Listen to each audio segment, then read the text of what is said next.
করতে পারেন আমাদের খেলোয়াড় যারা আছেন নির্ধারিত জায়গায়। আমি আসলে বারবার আপনাদের আসলে সুন্দর ব্যবহার দেখা এখানে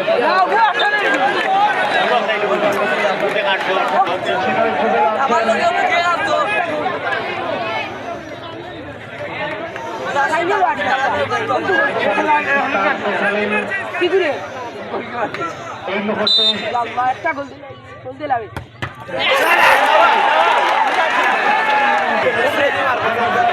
Kamu